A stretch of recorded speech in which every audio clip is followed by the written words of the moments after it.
Chapters 1697 Neither victory nor defeat, 1698 Slaughter begins, 1699 Attacking everywhere, 1700 Rumors become tigers. Chapter start. Chapter 1697 नाजीत नाहार assimilation की हवाएं river of time में तबाही मचा रही थी। जब फंग जियोगे ने असिमिलेशन विंड सॉन्ग यूज किया था तो हवा के चलने की आवाजें थी, लेकिन जब असली असिमिलेशन की हवाएं चलना शुरू हुई तो एकदम शांति छा गई, कोई आवाज नहीं थी। असिमिलेशन की इस खामोश हवा ने वहां मौजूद हर गू इमॉर्टल की रीड एज की हड्डी में सरसराहट दौड़ा दी। स्टोन लोटस आइलैंड असिमिलेशन की हवाओं से लगातार कमजोर होता गया जब तक कि वो पूरी तरह से गायब नहीं हो गया। अन हवाओं का साइज बढ़ता ही जा रहा था। स्टोन लोटस आइलैंड को निगलने के बाद वो अपने शुरुआती साइज से कई गुना बड़ी हो गई थी। ऐसा लग रहा था जैसे वो जमीन और आसमान को जोड़ने वाला एक पिलर हो, लेकिन रिवर ऑफ टाइम में वो अपनी ताकत नहीं दिखा पा रही थी। भले ही काफी पानी हवा में असिमिलेट हो गया था, पूरे रिवर ऑफ टाइम को कोई फर्क नहीं पड़ा। उसने इतना कम पानी खोया था कि उससे गिना भी नहीं जा सकता था। भले ही असिमिलेशन की हवाएं पावरफुल थी, रिवर ऑफ टाइम के सामने वो बहुत छोटी थी, जैसे एक सांड पर बैठा एक छोटा सा कीड़ा। सभी गू इमॉर्टल्स और इमॉर्टल गू हाउसेस को असिमिलेशन की हवाओं से दूर रहना पड़ा, फंग जियोगे को भी। स्टोन लोटस आइलैंड सच में तबाह हो गया। फैंग युआन को गहरा झटका लगा।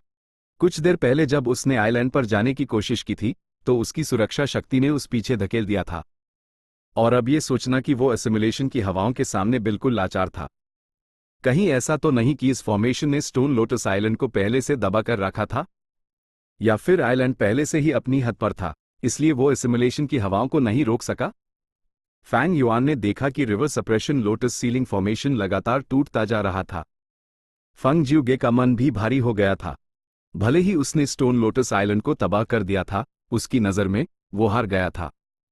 रेड लोटस की असली विरासत ढूंढने के लिए हेवनली कोर्ट ने मैनपावर और रिसोर्सेज की भारी कीमत चुकाई थी।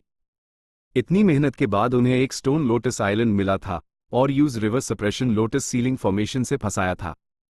लेकिन किससे पता था कि फैंग युआन और लॉन्जेविटी हेवन मिलकर उनके रास्ते में आ जाएंगे। फंग जियोगे के पास स्टोन लोटस आइलैंड को तबाह करने के अलावा कोई चारा नहीं था। उनकी सारी मेहनत बर्बाद हो गई थी, लेकिन उसके इस काम के लिए कोई उस दोष नहीं दे सकता था, क्योंकि यह जरूरी था। River suppression lotus ceiling formation पर लुओपो सील का वार होने के बाद उसका टूटना तो तय था। एक बार फॉर्मेशन टूट जाता तो फंग जियोगे और जिंग ये वांग को मजबूरन इमॉर्टल गू हाउस में वापस जाना पड़ता। इस तरह हेवनली कोर्ट की साइड अपनी बैटल स्ट्रेंथ खो देती। इसके उलट फैंग युआन और बिंग साई शुआन इस रिवर ऑफ टाइम में ऐसे होते जैसे पानी में मछली। फॉर्मेशन की रोक टोक के बिना उनकी बैटल स्ट्रेंथ बढ़ जाती। दुश्मन ताकतवर था जबकि वो कमजोर। फंग जियोगे को आगे लड़ने का कोई कॉन्फिडेंस नहीं था। आखिर में stone lotus island Fang Yuan को हाई मिलता, इसलिए जब मौका था उसने स्टोन लोटस आइलैंड को तबाह करके अपने नुकसान को कम करने का फैसला किया। क्या सॉलिड फैसला है। फैंग युआन की ईद में एक तेज रोशनी चमकी, उसने अपनी तारीफ नहीं छुपाई। बिंग साई चुआन ने एक गहरी सांस ली, उसके चेहरे पर मायूसी साफ दिख रही थी। वो उम्मीद कर रहा था कि रेड लोटस की असली विरासत से फेट गू को तबाह करने का कोई तरीका मिलेगा, लेकिन अब भले हाई फैंग युआन के पास की स्प्रिंग ऑटम सकाडा थी, स्टोन लोटस आइलैंड पहले ही तबाह हो चुका था। वो बहुत निराश था। उस नहीं पता था कि फैंग युआन ने पहले ही एक असली विरासत चुपके से हासिल कर ली थी। फैंग युआन जाहिर है लॉन्जेविटी हेवन को इस बारे में नहीं बताने वाला था, यहां तक कि हेवनली कोर्ट भी अंधेरे में थी। रंबो जोरदार धमाकों की एक लड़ी के साथ भारी नुकसान जेएचईएल चुका river suppression lotus ceiling formation टूट गया। ज्यादातर इमॉर्टल गू तबाह हो गए, जबकि फॉर्मेशन को कंट्रोल कर रहे गू इमॉर्टल्स एक एक करके मर गए। नदी का पानी बड़ी बड़ी लहरें बनाकर अंदर आ गया। रिवर ऑफ टाइम वापस नॉर्मल हो गया। चलो पीछे हटेते हैं, फंग जियोगे ने दांत पीसते हुए कहा। यह लड़ाई हेवनली कोर्ट के फेवर में नहीं थी। भले ही उनके पास 3 रैंक 8 गू इमॉर्टल्स द इस सिचुएशन में अगर ड्यूक लॉन्ग भी यहां आ जाता तो भी वो जीत नहीं पाते। फंग जियोगे और बाकी लॉग टाइम पाथ गू इमॉर्टल्स नहीं थे, वो सिर्फ इमॉर्टल गू हाउसेज में छुपकर उनके सहारे लड़ सकते थे, और ये टाइम पाथ इमॉर्टल गू हाउसेज सिर्फ रैंक 7 के थे। अगर उनके पास एक रैंक 8 टाइम पाथ इमॉर्टल गू हाउस होता तो हेवनली कोर्ट के पास जीतने का चांस था। भले हाई हेवनली कोर्ट की बुनियाद बहुत मजबूत थी, वो अनलिमिटेड नहीं थी। पहली बात, लॉर्ड हुवांगशी के मरने के बाद उनके पास कोई time path rank 8 Gu immortal नहीं बचा था। भले ही उन्होंने 4 time path immortal Gu houses बनाए, वो सिर्फ रैंक 7 के थे। हेवनली कोर्ट के पास इतने कम टाइम में एक रैंक 8 टाइम पाथ इमॉर्टल गू हाउस बनाने की काबिलियत नहीं थी। असल में फेरी जी वे का अरेंजमेंट गलत नहीं था। भले हाई फैंग युआन ने रेड लोटस की एक असली विरासत हासिल कर ली थी और अपने ज्यादातर किलर मूव्स को मॉडिफाई कर लिया था और साथ ही अपने इमॉर्टल गू का रैंक भी बढ़ा लिया था, उसकी बैटल स्ट्रेंथ में इस इजाफे ने इस लड़ाई को आसान नहीं बनाया। अकेला फैंग युआन यह रेड लोटस की विरासत हासिल नहीं कर सकता था। हेवनली कोर्ट ने यह एक्सपेक्ट नहीं किया था कि लॉन्जेविटी हेवन अचानक फैंग युआन के साथ मिल जाएगा। आखिरकार फैंग युआन ने 88 ट्रू यांग बिल्डिंग को तबाह किया था। फैंग युआन और लॉन्जेविटी हेवन के बीच गहरी दुश्मनी थी। ये सिर्फ मामूली नफरत नहीं थी। फैंग युआन ने सिर्फ एक रैंक 8 इमॉर्टल गू हाउस हाई तबाह नहीं किया था, उसने जायंट सन इमॉर्टल वेनरेबल के अरेंजमेंट्स हुवांगजिन कबीले के गौरव और शान को मिट्टी में मिला दिया था। लॉन्जेविटी हेवन ने सच में बदला छोड़कर फैंग युआन से हाथ मिला लिया। क्या ये बिंगसाई चुवान की वजह से है? फंग जिऊ गे 3 ऑटम येलो क्रेन प्लेटफॉर्म में वापस लौटा और बिंगसाई चुवान को देखते हुए उसकी तहजीब सिकुड़ गई। हेवनली कोर्ट के 3 इमॉर्टल गू हाउसेस तेजी से पीछे हट रहे थे। फैंग युआन दहाड़ा, वो इमेमोरियल ईयर मंकी में बदल गया और उनका पीछा करने लगा। बिंगसाई चुवान उसके साथ कंधे से कंधा मिलाकर लड़ रहा था। दोनों के बहुत ताकतवर और खतरनाक थे। उन्होंने हेवनली कोर्ट के 3 इमॉर्टल गू हाउसेस को निशाना बनाया। भले हाई हेवनली कोर्ट की तरफ 3 रैंक 8s था, वो सिर्फ डिफेंड कर सकते थे, हमलों को झेल सकते थे और भाग सकते थे। प्रेजेंट एंड पास्ट पवेलियन आखिरकार बिंगसाई चुवान के किलर मूव से निकल गया और तेजी से रिवर ऑफ टाइम से बाहर उठकर सतह पर आ गया। तीनों सुंजी बहुत गुस्से में थे। वो फैंग युआन पर हमला करना चाहते थे, लेकिन उन्होंने देखा कि हेवनली कोर्ट के 3 इमॉर्टल गू हाउसेस भाग रहे थे। River suppression lotus ceiling formation टूट चुका था। फॉर्मेशन को कंट्रोल करने वाले रैंक 7 गू इमॉर्टल्स लगभग सभी मर चुके थे। जो कुछ बचे द वो रिवर ऑफ टाइम में संघर्ष कर रहे थे और मौत से ज्यादा दूर नहीं थे। जल्दी पीछे हटो, फंग जिऊ गे ने मैसेज भेजा। तीनों सुंजी ने घूंट भरा और जल्दी से ग्रुप में शामिल होकर भाग गए। फैंग युआन और बिंगसाई चुवान, साथ HI5 एलिमेंट्स ग्रैंड मास्टर जो ईयर एंड गेट हाउस को कंट्रोल कर रहा था, उनके पीछे लग गए। ये चारों इमॉर्टल गू हाउसेस बहुत मजबूत थे, वो एक दूसरे को डिफेंड कर रहे थे और उन्हें पकड़ना मुश्किल था। लेकिन फैंग युआन और बिंगसाई चुवान जैसे जैसे लड़ रहे थे और मजबूत होते जा रहे थे। इस रिवर ऑफ टाइम में उनकी बैटल स्ट्रेंथ उनके आम स्टैंडर्ड से कहीं ज्यादा थी। रिवर ऑफ टाइम की ट्रिब्यूटरी पास ही है, हम बस भागने ही वाले हैं। किंग ये ने चिल्लाकर हेवनली कोर्ट के गू इमॉर्टल्स का हौसला बढ़ाया। जाना चाहते हो? इतना आसान नहीं है। फैंग युआन ने शैतानी हंसी हेस्ट हुए उनके बीच का फासला कम कर लिया। तुम सब पीछे हटो, हम इन्हें रोकेंगे। तीनों सुंजी मरने के लिए तैयार द वो टूटे फूटे प्रेजेंट एंड पास्ट पवेलियन के साथ पीछे रुक गए। जब तक तीनों सुंजी ने उम्मीद छोड़कर उन्हें टाइम दिलाया, बाकी 3 immortal Gu houses river of time की ट्रिब्यूटरी से भागने में कामयाब हो गए। प्रेजेंट एंड पास्ट पवेलियन पूरी तरह से तबाह हो गया, तीनों सुंजी भी मारे गए। फैंग युआन को इस बात का अफसोस था कि वो किसी रैंक 8 गू इमॉर्टल को पकड़ नहीं पाया। ये सच में एक अच्छा मौका था। फैंग युआन उनका पीछा नहीं करना चाहता था। बाहरी दुनिया में फंग जिऊ और बाकी लोग आमतौर पर लड़ सकते थे। उसने बैटलफील्ड का जायजा लिया और इमॉर्टल एपर्चर्स को इकट्ठा करके उन्हें अपने अंदर समा लिया। बिंगसाई चुवान और 5 एलिमेंट्स ग्रैंड मास्टर हिले नहीं, वो किनारे से देखते रहे। काफी सारे रैंक 7 गू इमॉर्टल्स मारे गए थे। उनके पास हेवनली कोर्ट में शामिल होने की क्वालिफिकेशन नहीं थी, इसलिए उनके पास अभी भी अपने रैंक 7 इमॉर्टल एपर्चर्स थे। फैंग युआन ने उन्हें अपने अंदर समा लिया और काफी फायदा उठाया। चलो ईस्टर्न सी चलते हैं। थोड़ी देर बाद फैंग युआन ने सुझाव दिया। लॉन्जेविटी हेवन ने रेड लोटस की असली विरासत की लड़ाई में अपनी पूरी ईमानदारी दिखाई थी। वो फिलहाल भरोसेमंद साथी थे। दोनों तरफ का मकसद एक ही था, हेवनली कोर्ट को फेट गू ठीक करने से रोकना। अगर हेवनली कोर्ट ने पूरा फेट गू हासिल कर लिया तो वो अपनी पुरानी शान वापस पा लेंगे और बाकी चारों रीजन्स के लिए खतरा बन जाएंगे।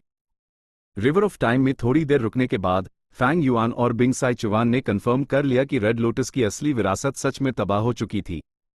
भले ही उन्हें वो नहीं मिली, लेकिन उन्होंने हेवनली कोर्ट को यूज हासिल करने से रोक दिया था। ये नतीजा ना तो हार था और ना ही जीत। जल्द ही फैंग युआन और बाकी सब रिवर ऑफ टाइम से निकल गए ईस्टर्न सी की तरफ ड्यूक लॉन्ग को रोकने के लिए। लेकिन रास्ते में उन्हें पता चला कि ईस्टर्न सी में हंगामा खत्म हो चुका था और नतीजा तय हो चुका था। ड्रैगन प्लस पर इस लड़ाई का आखिरी विजेता ड्यूक लॉन्ग था। ड्यूक लॉन्ग के पास कमाल की बैटल स्ट्रेंथ थी, उसने ईस्टर्न सी के रैंक 8 को दबा दिया। बाद में हेवनली कोर्ट का नया member rank 8 Gu immortal chain ये एक इमॉर्टल गू हाउस के साथ वहां पहुंचा। नाजुक मोड़ पर ईस्टर्न सी के अकेले इमॉर्टल यांग जुन ने अचानक पलटकर ड्यूक लॉन्ग की मदद की, जिससे उसने रैंक 8 इमॉर्टल गू हाउस को सफलता से दबा लिया और अपने पास रख लिया। लेकिन इसके नतीजे में ड्यूक लॉन्ग को भारी चोट आई। आखिरी पाल में ईस्टर्न सी के रैंक 8 ने पीछे हटना बैन कर दिया, उन्होंने अपने ट्रम्प कार्ड्स इस्तेमाल किए। लेकिन तब तक बहुत देर हो चुकी थी। इमॉर्टल गू हाउस मिलने के बाद ड्यूक लॉन्ग बिना कुछ सोचे तुरंत वहां से निकल गया। सोचना भी मुश्किल है कि ये रैंक 8 अकेला इमॉर्टल यांग जून हेवनली कोर्ट ने रिक्रूट कर लिया था। 5 एलिमेंट्स ग्रैंड मास्टर ने लगातार अपना सर हिलाया। वो भी कभी एक अकेला इमॉर्टल था, लेकिन अब वो लॉन्जेविटी हेवन का मेंबर बन चुका था। हो सकता है ऐसा ना हो। यांग जुन शायद शुरू से हाई ईस्टर्न सी में हेवनली कोर्ट का जासूस रहा हो। फैंग युआन ने नॉर्दर्न प्लेन्स में प्रिंस फंग जियान के बारे में सोचा। वो शुरू से हाई नॉर्दर्न प्लेन्स में प्लांट किया गया एक जासूस था, उसकी पहचान अब तक सामने नहीं आई थी। फैंग युआन ने एक पल के लिए बिंग साई चुआन को देखा और इस बात को राज ही रखने का फैसला किया। चैप्टर 1698 कत्ल इयाम शुरू सेंट्रल कॉन्टिनेंट रीजनल वॉल। चलो जल्दी चलो, साथ रहो, ग्रुप से अलग मत होना। वेस्टर्न डेजर्ट के गू मास्टर्स का एक ग्रुप चिल्लाते हुए भाग रहा था। उनके पीछे जमीन फट रही थी, जैसे कोई बड़ा सा जानवर लोगों को निगलने के लिए अपना मुंह खोल रहा हो। बचाओ मुझे, चीखों और पुकारों के बीच पीछे रह गया एक छोटा सा ग्रुप ट्रेंच में गिर गया। ज्यादातर तो टुकड़े टुकड़े हो गए, जो किस्मत से बच गए वो भी आखिर में मर जाते। बाबा, मुझसे और नहीं हो रहा। जैंग पिंग एक नौजवान था जो हाल ही में रैंक 2 गू मास्टर बना था। ए फ्लैट उसके चेहरे पर घबराहट थी, उसका प्राइमेवल एसेंस पहले ही सूख चुका था। ओ नो, जैंग क्वान एक रैंक 3 गू मास्टर था, वो अब पसीने से तरबतर था। वो पहले से ही अपनी पूरी कोशिश कर रहा था, अपने किलर मूव का इस्तेमाल न सिर्फ खुद को बल्कि अपने बेटे जैंग पिंग को भी आगे बढ़ाने के लिए कर रहा था। अगर जैंग पिंग का प्राइमेवल एसेंस खत्म हो जाता तो जैंग क्वान का किलर मूव उस पर बेअसर हो जाता। टैब जैंग पिंग बहुत धीमा हो जाता और जैंग क्वान लाचार होकर अपने बेटे को अस्खाई में गिरते हुए देखता। मैं क्या करूं? जैंग क्वान लाचार और परेशान था। उस अपने फैसले पर गहरा अफसोस हो रहा था। अगर यूज ये पता होता तो वो अपने बेटे को central continent refinement path convention में शामिल होने के लिए कभी नहीं लाता।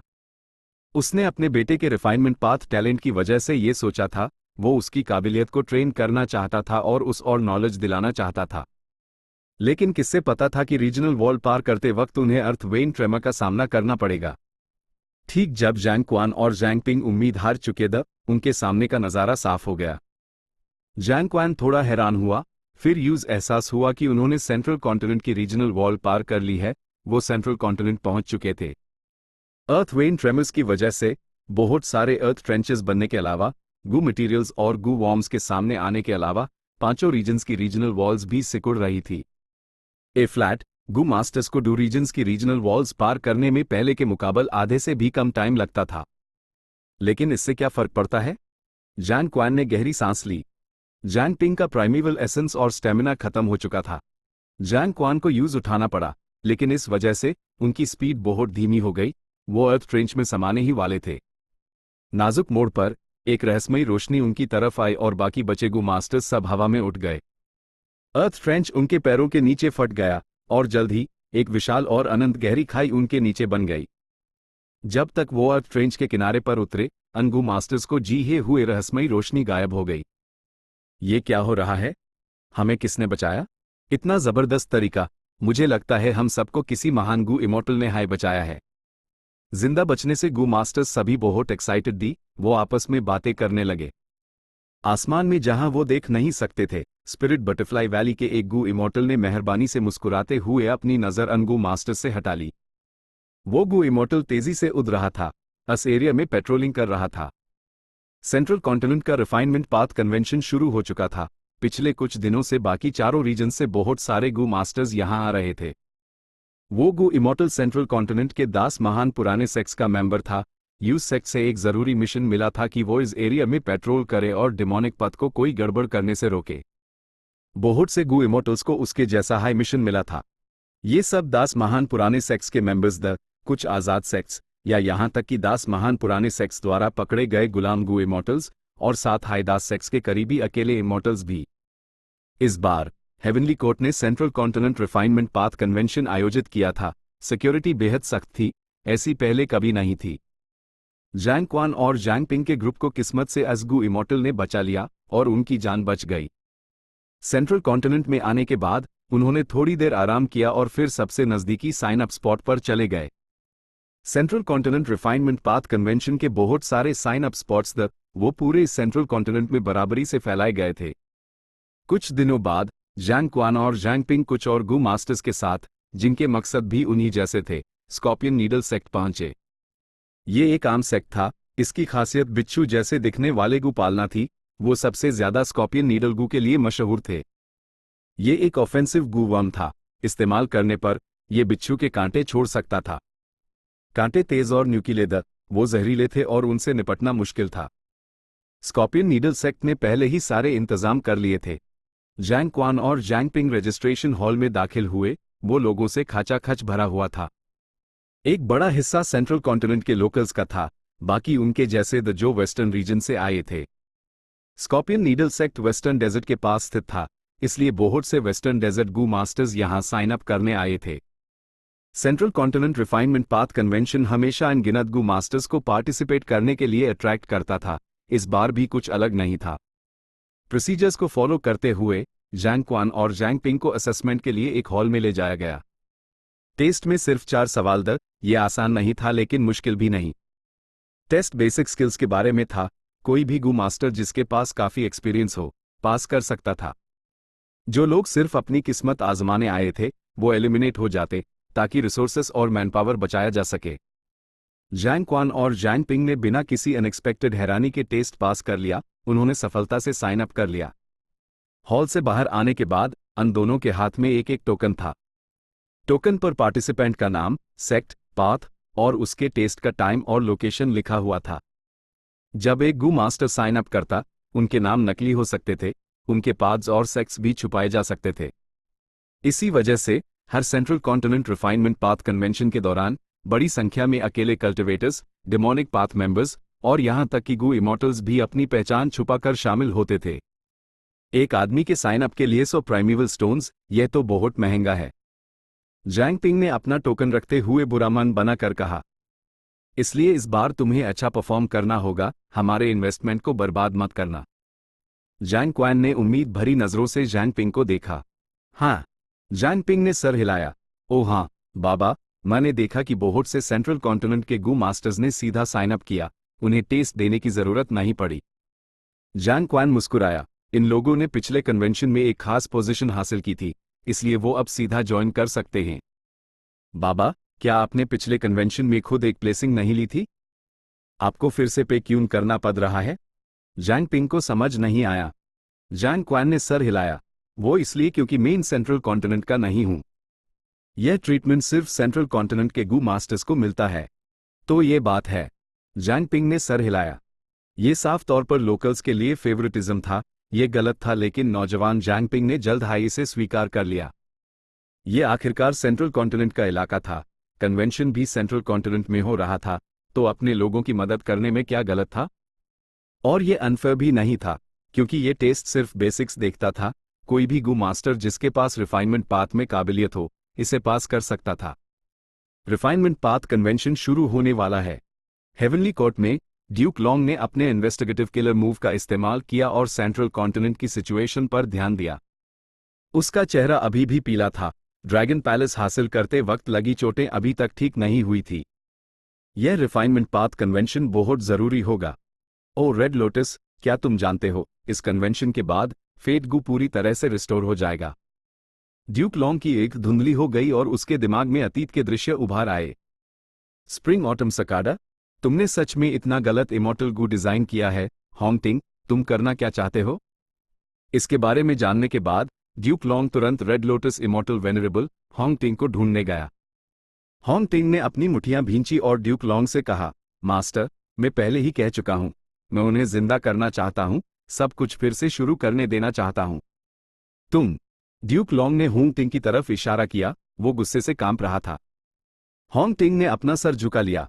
मास्टर, डांटना है तो दांत लीजिए, मारना है तो मार लीजिए, लेकिन मैं कभी हार नहीं मानूंगा। ड्यूक लॉन्ग ने गुस्से से होंग टिंग को देखा। उसने यूज डांटा नहीं, बल्कि एक लंबी खामोशी के बाद सांस ली। होंग टिंग, मेरे शिष्य, तुम बहुत भोले हो। भले ही तुम एक इमॉर्टल वेनरेबल हो, तुम किस्मत का क्या बिगाड़ सकते हो? जाओ और कोशिश करो, मैं तुम्हें नहीं रोकूंगा। तुम जरूर फेल होगे, लेकिन मैं उम्मीद करता हूं कि अनगिनत असफलताएं तुम्हें जागा देंगी। कई दिनों बाद। मास्टर। होंग टिंग चोटों से भरा हुआ था, लेकिन वो बेहद एक्साइटेड था। वो ड्यूक लॉन्ग के सामने आया। आखिरकार मैंने वो एक लौटी उम्मीद ढूंढ ली है। मैं बस कामयाब होने ही वाला हूं। मैं किस्मत को जरूर बदल दूंगा। ये कैसे मुमकिन है? ड्यूक लॉन्ग ने यूएस पर बिल्कुल विश्वास नहीं किया। मैं इस पर भरोसा कर रहा हूं, लवगु। मुझे लेस देन ग्रेटर देन से इंस्पिरेशन मिली। उसमें लिखा है कि प्यार एक तरह की किस्मत है, तो इसका मतलब प्यार किस्मत को जरूर बदल सकता है। होंग टिंग बढ़ते हुए एक्साइटमेंट के साथ बोला। ड्यूक लॉन्ग बेहद गुस्सा और हैरान था। ये पाप है, भगवान का अपमान है। होंग टिंग, अपनी पहचान मत भूलो। तुम एक राइचियस पाथ इमॉर्टल वेनरेबल हो। तुम इतिहास बदलना चाहते हो। क्या तुम जानते हो कि ऐसे कामों का अंजाम कितना बुरा हो सकता है? ओ मास्टर। होंग टिंग ने अपना सर उठाया, चमकती इल्म से ड्यूक लॉन्ग को देखते हुए। आप अभी तक नहीं समझे? क्या नहीं समझा? वक्त बदल गया है। लोगों के दिल भी बदल गए हैं। हमारी जनरेशन को बंदिशों की जरूरत नहीं है। होंग टिंग के अपनी बात पूरी करने से पहले ही ड्यूक लॉन्ग चिल्लाया, बस। तुमने फेटगू को एक बंदिश ही कह दिया। होंग टिंग, बस बहुत हुआ। इस रेट से तुम डिमोनिक पथ में गिर जाओगे। मैं तुम्हें न्याय के नाम पर खत्म नहीं करना चाहता। गहरी सांस लेते हुए ड्यूक लॉन्ग की आंख में साफ सुथरी रोशनी वापस आ गई। उसकी यादें दूर रखी गई थी, लेकिन ड्यूक लॉन्ग के अंदर अभी भी एक दोष की भावना बची हुई थी। ओ रेड लोटस, तुम आखिर में नहीं समझे। ड्यूक लॉन्ग बड़बड़ाया, चाहे वक्त कितना भी बदल जाए, फेटगू हमेशा इंसानियत का रक्षक रहेगा। तुम अपने निजी स्वार्थ के लिए इंसानियत की बड़ी तस्वीर को नजरअंदाज कर रहे हो। मैं अपनी शिक्षा में फेल हो गया। तुम मेरे शिष्य हो। तुम्हारे मास्टर के नाते मैं तुम्हारी गलतियों का प्रायश्चित करूंगा। मेरे पास ज्यादा वक्त नहीं बचा है, लेकिन कोई बात नहीं, मुझे बस फेटगू के ठीक होने का इंतजार करना है। मैं किसी को भी इस रिफाइनमेंट पाथ कन्वेंशन को बर्बाद नहीं करने दूंगा। बूम। उसी समय स्कॉर्पियन नीडल सेक्ट में एक जोरदार धमाका हुआ। रिफाइनमेंट पाथ कन्वेंशन में हिस्सा लेने वाले अनगिनत गू मास्टर्स मर गए या घायल हो गए। जैसे ही धूल के बादल छिटे, स्कॉर्पियन नीडल सेक्ट के मलबे में एक पुराना साल का सांप फुफकार रहा था। पुराने साल के सांप को और गू मास्टर्स का कत्ल करते देख फैंग युआन एक ठंडी मुस्कान के साथ वहां से चला गया। फिक्स्ड इमॉर्टल ट्रैवल को कोर बनाकर एक इमॉर्टल किलर मूव का इस्तेमाल करते हुए वो अगले लोकेशन के लिए निकल गया। हेवनली कोर्ट फेट को रिपेयर करना चाहती थी। उन्हें सक्सेस डाउ मार्क्स हासिल करने के लिए रिफाइनमेंट पाथ कन्वेंशन आयोजित करना ही था। फैंग युआन उन्हें इतनी आसानी से कामयाब कैसे होने देता? एक बेरहम कत्ल ये आम शुरू हो चुका था। चैप्टर 1699 हर तरफ हमला unification sect refinement path convention के साइन अप लोकेशंस में से एक था, वो भी लोगों से खचाखच भरा हुआ था। रिफाइनमेंट पाथ कन्वेंशन शुरू होने वाला है। सोचा ना था कि इस जिंदगी में मुझे दूसरा मौका मिलेगा, शुक्रिया भगवान का। एक अधे यूएमआर के गू मास्टर ने गहरी सांस ली। आसपास के गू मास्टर्स ने यूज पहचान लिया और आपस में बातें करने लगे। जल्दी देखो, वो रिफाइनमेंट पाथ मास्टर लुओ शेंग है। वो पिछले रिफाइनमेंट पाथ कन्वेंशन में किसी एक्सीडेंट की वजह से हार गया था। लगता है वो फिर से compete करना चाहता है। आमतौर पर रिफाइनमेंट पाथ कन्वेंशन 100 साल में एक बार होता है। लुओ शेंग को मौका नहीं मिलना चाहिए था। लेकिन सोचो, 10 साल बाद 10 महान पुराने सेक्ट्स ने इसे फिर से आयोजित किया। अधे यूएमआर के गू मास्टर ने उनकी बातें सुनी और अपने चेहरे पर शांत भाव बनाए रखा। वो दिखावे की उम्र से बहुत आगे निकल चुका था। अब वो सिर्फ खुद को साबित करना चाहता था। इस बार मेरे दुश्मनों को कम नहीं समझा जा सकता। भले ही मैंने इस दौरान बहुत मेहनत की है। सेंट्रल कॉन्टिनेंट बहुत बड़ा है, 5 रीजन्स में अनगिनत जीनियसेस हैं। और इस जगह पर भी पहले से ही बहुत से नए टैलेंट्स हैं। अधे यूएमआर के गू मास्टर ने इधर उधर देखा। उसका ध्यान 3 गू मास्टर्स पर केंद्रित हुआ। एक बूढ़ा आदमी था जो कई सालों से मशहूर था, वो भी एक रिफाइनमेंट पाथ मास्टर था। दूसरा एक नौजवान लड़का था और आखिरी एक नौजवान लड़की। पहले वाले ने पिछले कन्वेंशन में अच्छा परफॉर्म किया था, जबकि दूसरी एक उभरती हुई सितारा थी जो पिछले 10 सालों में सामने आई थी। यह रिफाइनमेंट पाथ कन्वेंशन ऐप भी उतना हाई इंटेंस होने वाला है। मुझे इस मौके का अच्छा इस्तेमाल करना होगा, मैं फिर से फेल नहीं हो सकता। मैं खुद को साबित करूंगा, मैं अपनी पत्नी और बच्चों को गर्व महसूस कराऊंगा। बूम! अगले हाइपैल, एक विशाल पुराना साल का जानवर आसमान से नीचे उतरा और पूरे हॉल को मलबे में तब्दील कर दिया। आधे उम्र के गू मास्टर की बड़ी बड़ी उम्मीदें हवा में गायब हो गई। एक बेहतरीन भविष्य वाला नौजवान गू मास्टर, वो प्रतिभाशाली नौजवान लड़की जिसकी बहुत इज्जत की जाती थी, मौके पर ही बुरी तरह से मर गई। उसकी हड्डियां और मांस एक हो गए, यहां तक कि उसकी लाश भी साफ नहीं दिख रही थी। ए फ्लैट अगली जगह, आसमान में फैंग युआन का साया झिलमिलाया और गायब हो गया। ये 15वीं जगह थी जिस पर उसने हमला किया था। सेंट्रल कॉन्टिनेंट ने बहुत से गू मास्टर्स खो दिए। ये सिर्फ मॉर्टल गू मास्टर्स वो भला पुराने साल के जानवरों का सामना कैसे कर सकते थे? यहां तक कि रैंक 6 गू इमॉर्टल्स भी शायद इन पुराने साल के जानवरों का सामना ना कर पाते। फैंग युआन ने इन गू मास्टर्स का बेरहमी से कत्ल किया। उसने बहुत खून बहाया, ज्यादा से ज्यादा टैलेंटेड गू मास्टर्स मारे गए, यहां तक कि हेवनली कोर्ट को भी दिल में दर्द हो रहा था। ये शैतान फैंग युआन, ये सच में बुरा और क्रूर है। आखिरकार वो मुसीबत खड़ी करने आ ही गया। लानत है, क्या हम बस देखते रहेंगे और कुछ नहीं करेंगे? लेडी जी वे, मैं जानना चाहता हूं कि फेरी जी वे ने सर हिलाया। फैंग युआन बहुत चौकन्ना है, वो हर बार हमला करने के लिए सिर्फ पुराने साल के जानवरों को भेजता है। भले ही उसने बहुत से गू मास्टर्स का कत्ल किया और बड़ी अफरा तफरी मचाई, उसने खुद हमला बहुत कम किया है। फेरी जी वे ने गहरी सांस ली। उसका विजडम पाथ अटेनमेंट सच में गहरा है। वो जानता है कि वो जितना ज्यादा हमला करेगा, उतने ही ज्यादा सुराग छोड़ेगा और उतनी ही आसानी से हम उस ढूंढ पाएंगे। मेरे लिए यूज लोकेट करना बहुत मुश्किल है, मुझे और सुराग और टाइम चाहिए होगा। लेकिन उसके पास इतने सारे पुराने साल के जानवर कैसे हो सकते हैं? कुछ गू इमॉर्टल्स ने माथा सिकोड़ा। सदर्न बॉर्डर की इंफॉर्मेशन के मुताबिक शिया चा के इमॉर्टल एपर्चर में एक ये एसेंस पूल था। उसने शायद इसी का इस्तेमाल करके इतने सारे साल के जानवर पकड़े हैं। फेरी जी वे ने कहा।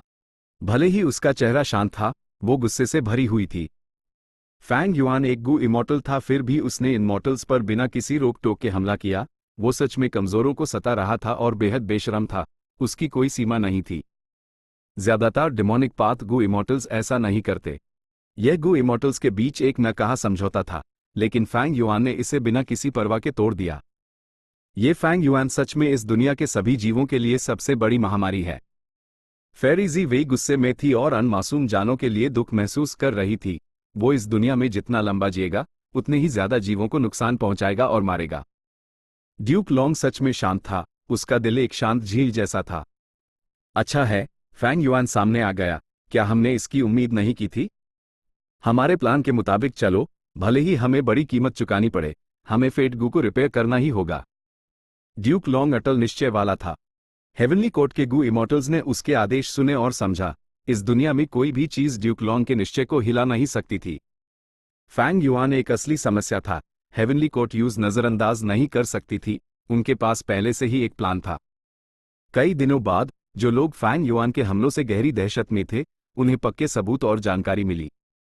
सारे सबूत फैंग युआन की तरफ इशारा कर रहे थे, वही दोषी था। हर कोई बेहद उत्तेजित हो गया। फैंग युआन पहले से हाई एक गू इमॉर्टल बन गया है। इस दुनिया में सच में इमॉर्टल्स होते हैं। फैंग युआन, तुमने मेरे पिता को मारा, मैं इस गहरी नफरत का बदला जरूर लूंगा। यहां तक कि रैंक 5 भी बस चींटियां हैं अगर वो गू इमॉर्टल ना बने। फैंग युआन साफ तौर पर रिफाइनमेंट पाथ कन्वेंशन को बर्बाद करने की कोशिश कर रहा है। अपनी जान के लिए मैं नहीं जा रहा। जाओ। क्यों नहीं? अगर हम नहीं गए तो क्या हम इस फैंग युआन की साजिश में नहीं फंस जाएंगे? सही कहा। भले ही मैं एक मोर्टल गू मास्टर हूं और फैंग युआन का मुकाबला नहीं कर सकता, अपनी पत्नी की मौत का बदला लेने के लिए मैं अपनी जान भी दे दूंगा। मैं इस शैतान फैंग युआन को कामयाब नहीं होने दूंगा। कुछ डर गए, कुछ जज्बाती हो गए, कुछ पीछे हट गए, जबकि कुछ ने पक्का इरादा कर लिया। वक्त गुजरता गया, दिन बीतेते गए, रिफाइनमेंट पाथ कन्वेंशन जारी रहा। फैंग युआन अकेला था, लेकिन सेंट्रल कॉन्टिनेंट में रिफाइनमेंट पाथ कन्वेंशन के लिए बहुत सारे साइन अप लोकेशंस थे। भले ही उसके पास फिक्स्ड इमॉर्टल ट्रैवल था, वो हर गू मास्टर को खत्म नहीं कर सकता था जो वहां गया, क्योंकि बहुत सी जगहों पर सेंट्रल कॉन्टिनेंट के गू इमॉर्टल्स ने चुपके से पहरा दे रखा था। खासकर जब हेवनली कोर्ट ने फैंग युआन के हमलों के बाद इंतजाम किए, उन्होंने अनगिनत गू मास्टर्स को मिशंस दिए कि वो इधर उधर घूमे और टेस्ट के बाकी पार्टिसिपेंट्स को टोकन्स बांटे। इस तरह सेंट्रल कॉन्टिनेंट के पार्टिसिपेंट्स बिखर गए, कोई भी साइन अप लोकेशंस पर नहीं गया। फैंग युआन का कत्ल एआम बहुत बेअसर हो गया। भले हाई फैंग युआन ने कोशिश की, 10,000 से ज्यादा गू मास्टर्स उसके हाथों मारे गए, लेकिन वो रिफाइनमेंट पाथ कन्वेंशन को शुरू होने से नहीं रोक सका। साइन अप फेज खत्म हो चुका था, असली कंपटीशन शुरू हो चुका था। ओ, फैंग युआन सेंट्रल कॉन्टिनेंट में एक जगह पर प्रकट हुआ। वो हमला करने ही वाला था कि अचानक उसने माथा सिकोड़ा। कहाँ जा रहे हो, फैंग युआन? मारो! एक central continent rank 8 Gu immortal Fang Yuan पर झपटा। फैंग युआन ने यूएस पर एक नजर डाली। वो लड़ना नहीं चाहता था, उसने भागने के लिए अपना किलर मूव इस्तेमाल किया। सेंट्रल कॉन्टिनेंट के गू इमॉर्टल्स हाल ही में तेज और तेज होते जा रहे हैं। क्या इसलिए क्योंकि मैंने फिक्स्ड इमॉर्टल ट्रैवल का किलर मूव बहुत ज्यादा इस्तेमाल किया है? उन्होंने पहले ही इसका अंदाजा लगा लिया है। फिर भी ऐसा लगता है कि वो पता लगा सकते हैं कि मैं कहां प्रकट होने वाला हूं। ये कैसा इन्वेस्टिगेटिव मेथड है? Time path. अगले हाइपैल फैंग युआन के आसपास का माहौल बदल गया। वो पिछली जगह से लाखों ली दूर था, लेकिन उसका चेहरा गंभीर था। उसने तेजी से महसूस किया कि 3 रैंक 8 गू इमॉर्टल्स 3 दिशाओं से उसकी तरफ आ रहे थे। फैंग युआन, कहां जा रहे हो? हेवनली कोर्ट ने तुम्हारे लिए 10 से ज्यादा इन्वेस्टिगेटिव किलर मूव्स तैयार किए हैं, तुम भाग नहीं सकते। खासकर उनमें से एक, जिसे प्राइमोर्डियल ओरिजिन इमॉर्टल वेनरेबल ने बनाया था, जिसे पीपल्स एक्यूजेशन कहते हैं। हाँ, शैतान, क्या तुमने इसके बारे में सोचा था? तुम जितने ज्यादा लोगों को मारोगे, उतनी ही ज्यादा नफरत इकट्ठी करोगे। इमॉर्टल गू मास्टर्स की नफरत लगातार तुम्हारा पीछा करेगी। तीनों रैंक 8 फैंग युआन के सामने आ गए। Immortal battlefield killer move, rumour cage. अचानक एक चौथा rank 8 Gu immortal Fang Yuan के ऊपर प्रकट हुआ और उस फंसाने के लिए एक इमॉर्टल बैटलफील्ड का इस्तेमाल किया। हमने फैंग युआन को पकड़ लिया। लॉर्ड जो जोंगशिन का रूमर केज सच में सबसे तेज एक्टिवेट होने वाला बैटलफील्ड किलर मूव है, यहां तक कि फैंग युआन भी टाइम पर रिएक्ट नहीं कर पाया। चारों गू इमॉर्टल्स खुशी से झूम उठे। लॉर्ड ड्यूक लॉन्ग, हमने आखिरकार फैंग युआन को फंसा लिया। हेवनली कोर्ट के अंदर फेरी ज़ी बेहद एक्साइटेड थी। ड्यूक लॉन्ग ने सादे ढंग से जवाब दिया। फेरी ज़ी की अर्ज चमक उठी। लॉर्ड ड्यूक लॉन्ग, मौका नादिर है, मैं रेकमेंड करती हूं कि आप खुद जाकर इस फैंग युआन को अभी खत्म कर दें। ड्यूक लॉन्ग ने सर हिलाया। फैंग युआन एक छोटा मोटा परेशानी के अलावा कुछ नहीं है। फेट गू को रिपेयर करना अभी जरूरी चीज है। मेरे एक्शन लेने का अभी वक्त नहीं आया है। लॉर्ड ड्यूक लॉन्ग, फेरी ज़ी और कुछ कहना चाहती थी, लेकिन अचानक उसका चेहरा बदल गया। इसी पाल सेंट्रल कॉन्टिनेंट के इलाकों, खासकर वो जो रिफाइनमेंट कॉम्पिटिशन्स आयोजित कर रहे थे, अन पर गू इमॉर्टल लेवल के हमलों से निशाना बनाया गया। असल में सिर्फ रिफाइनमेंट कॉम्पिटिशन लोकेशंस हाई नहीं, यहां तक कि सेंट्रल कॉन्टिनेंट के कुछ मशहूर रिसोर्स पॉइंट्स पर भी गू इमॉर्टल्स ने हमला किया, उन्हें लूट लिया गया। यहां तक कि इनफैलेबल ब्लेस्ड लैंड पर भी हमला हो रहा है। फेरी ज़ी का चेहरा गंभीर था। यूज विश्वास नहीं हो रहा था। सच में इतने सारे गू इमॉर्टल्स हमें टारगेट कर रहे हैं? चैप्टर 1700 अफवाहें बनी। चीते फैंग युआन हवा में तैर रहा था। ऐसा लग रहा था जैसे वो एक बर्फ के तूफान के बीच स्थिर खड़ा हो। जल्द ही उसके शरीर पर घनी सफेद बर्फ जम गई, लेकिन दूर से देखने पर ऐसा लग रहा था जैसे उसने एक मोटा लोमड़ी के चमड़े का कोट पहना हो। ये था modified time path killer move, winter coat. Fang Yuan के पास बहुत से डिफेंसिव किलर मूव्स दी। सबसे ताकतवर रिवर्स फ्लो प्रोटेक्शन सील था, लेकिन रिवर्स फ्लो रिवर ऐप साफ तौर पर सूख चुकी थी। इस किलर मूव का इस्तेमाल अब नहीं किया जा सकता था। इसके अलावा फैंग युआन के पास emperor Yama, winter coat, blood stained conqueror's robe, purple thought light shield, hair armour, lion fur armour, divination tortoise transformation, ghost official garment और दूसरे डिफेंसिव तरीके थे। हेयर आर्मर और lion fur armour mortal killer moves दी। भले हाई Fang yuan ने उन्हें कुछ समय तक इस्तेमाल किया था, उन्हें बहुत पहले ही हटा दिया गया था। Purple thought light shield purple mountain true monarch का तरीका था। इसने पहले की लड़ाई में ड्यूक लॉन्ग के मुक्कारों से बचाया था। ये काफी काम का था, लेकिन फैंग युआन के पास सिर्फ ये किलर मूव था और उसने इसकी प्रैक्टिस नहीं की थी। उसके पास जरूरी इमॉर्टल गू की कमी थी। ब्लडस्टेन कॉन्करर्स रोब शुरू में फैंग युआन का तरीका था, कुछ समय तक इस्तेमाल हुआ था। भले हाईकोर इमॉर्टल गू अब रैंक 7 का था, एक रैंक 7 तरीका अब बेकार था। डिविनेशन टॉर्टस ट्रांसफॉर्मेशन को एक डिफेंसिव तरीका माना जाता था, लेकिन उसी तरह पुराना वीरान जानवर डिविनेशन टॉर्टस एक रैंक 8 लड़ाई में बेकार था। गोस्ट ऑफिशियल गारमेंट का एक बड़ा इतिहास था, जिसे स्पेक्ट्रल सोल डेमन वेनरेबल ने डिजाइन किया था। इसे विजडम पथ के तरीकों से बचने के लिए इस्तेमाल किया जाता था। एम्परर यमा किलर मूव जो ghostly concealment, soul beast token और घोस्ट ऑफिशियल गारमेंट को मिलता था, उसकी डिफेंस कमाल की थी। यूज रैंक 8 की लड़ाइयों में इस्तेमाल किया जा सकता था, लेकिन इसकी डिफेंस अभी भी विंटर कोट से कम थी। एम्परर यमा एक कॉम्प्रहेंसिव तरीका था। इसमें ऑफेंस और डिफेंस दोनों द यमा चिल्ड्रन का इस्तेमाल करके ये एक ग्रुप से भी लड़ सकता था, जबकि विंटर कोट डिफेंस पर फोकस करता था। फैंग युआन के शियाचा का इमॉर्टल अपचर अपने अंदर समाने के बाद उसके टाइम पाथ डाउ मार्क्स की संख्या बहुत तेजी से बढ़कर उसके सबसे ऊंचे पद पर पहुंच गई। विंटर कोट की ताकत बहुत बढ़ गई थी। और सबसे जरूरी बात, कुछ मॉडिफिकेशंस के बाद विंटर कोट का डिफेंस पहले से भी बेहतर था। जबकि वो रिवर्स फ्लो प्रोटेक्शन सील का इस्तेमाल नहीं कर सकता था, विंटर कोट फैंग युआन का नया रिप्लेसमेंट था। बम बम बम।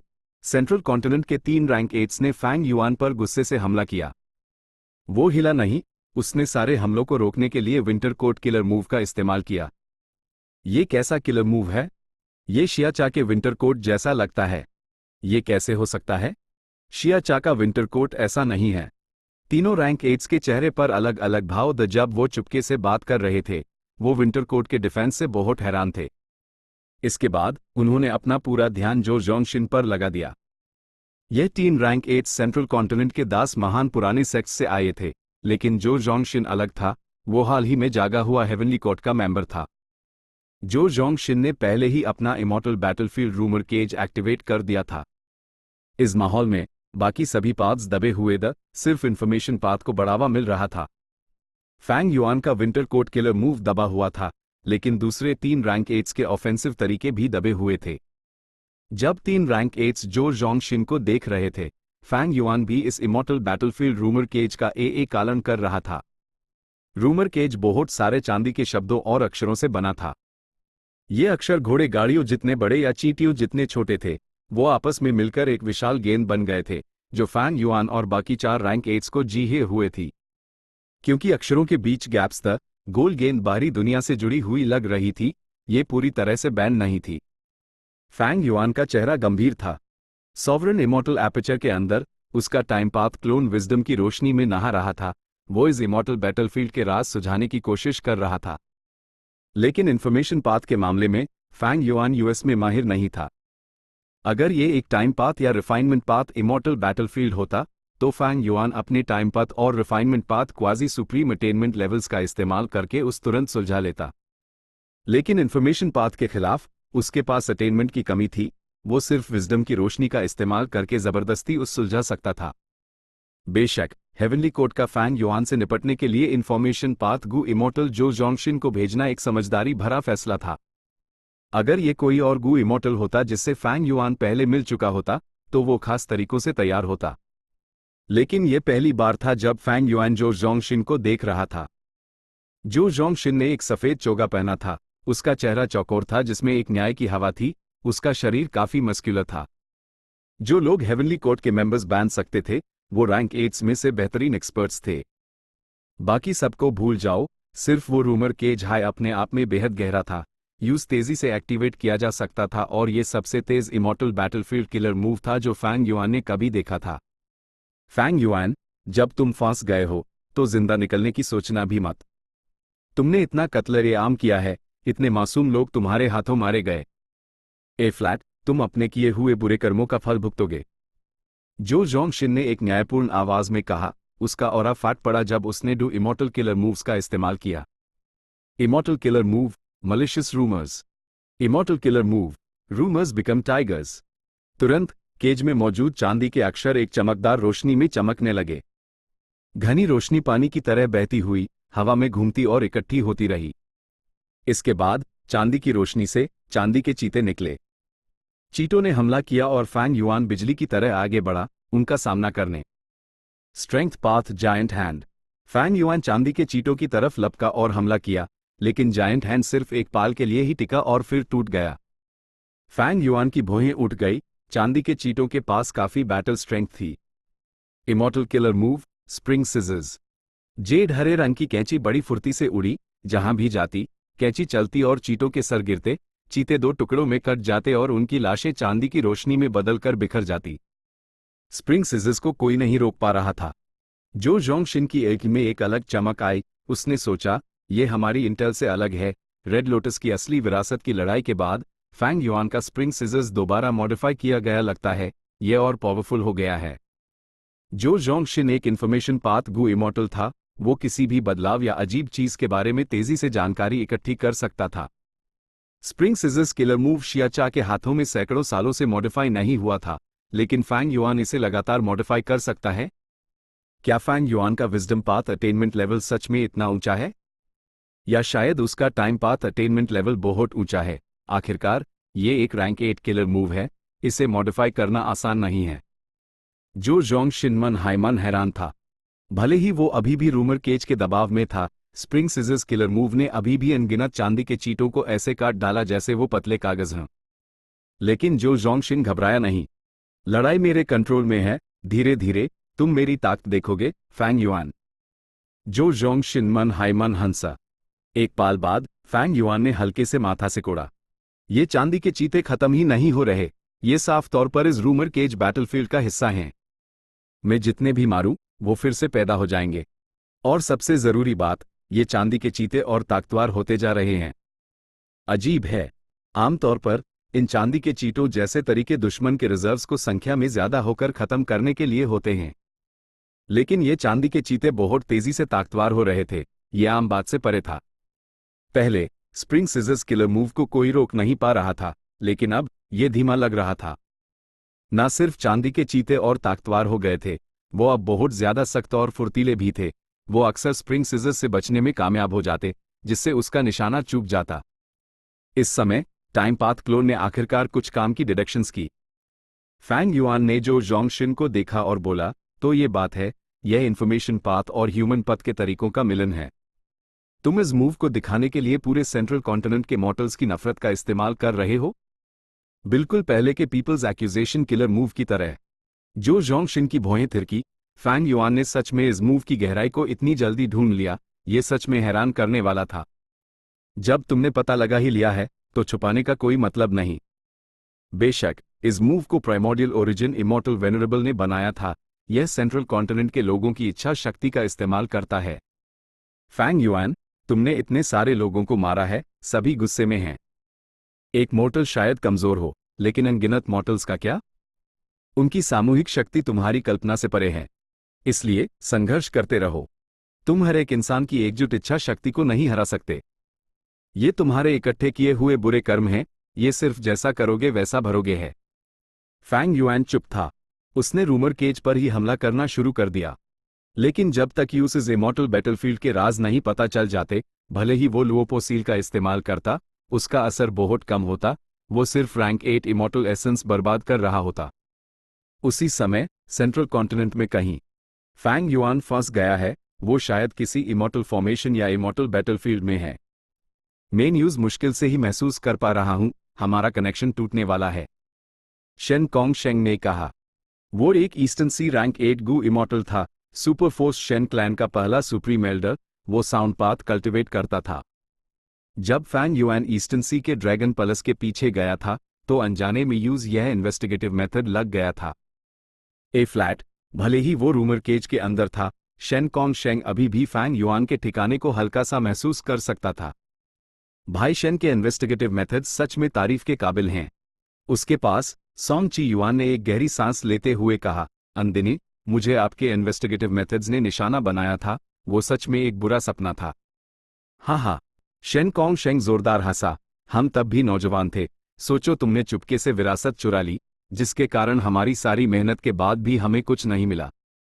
यह तो उम्मीद थी कि Fang Yuan refinement path convention में बाधा डालेगा। आखिरकार उसकी हेवनली कोर्ट से गहरी दुश्मनी है। बेशक सालों पहले भी वो पहले से हाई ट्रेजर येलो हेवन में हेवनली कोर्ट से लड़ रहा था, एक दूसरे के राज खोलकर।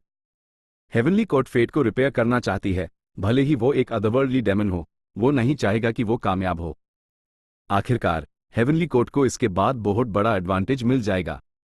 आसपास के गु इमॉर्टल्स ने भी बात की। कुछ के चेहरे पर ठंडे और बेपरवाह भाव थे। एक नजर डालने पर ये सभी रैंक 8 गु इमोर्टल्स थे। सोंग ची युआन, किंग युएन, शेन कॉन्ग शेंग, जांग येन, ग्रैनी रोंग, शी मियाओ और दूसरे। यह एक अभूतपूर्व जमावड़ा था। ठीक है, क्या ये सिचुएशन अच्छी नहीं है? फैंग युआन भी एक समस्या है। उसके हेवनली कोर्ट से लड़ने और विरोध करने से हमें यहाँ कम परेशानियां होंगी। ड्रैगन पैलेस पास ही है, कोई गलती नहीं है। शेन कॉन्ग शेंग ने रास्ता दिखाते हुए ग्रुप के आगे बढ़ा। पता चला कि क्योंकि ड्यूक लॉन्ग ने इन ईस्टर्न सी के रैंक 8 गु इमोर्टल से रैंक 8 इमोर्टल गु हाउस छीन लिया था, उनकी इज्जत मिट्टी में मिल गई थी। इसलिए इस रिफाइनमेंट पाथ कन्वेंशन के दौरान ये लोग चुपके से इकट्ठे हुए वो ड्रैगन पैलेस हासिल करके अपनी इज्जत बचाना चाहते थे। Chapter and.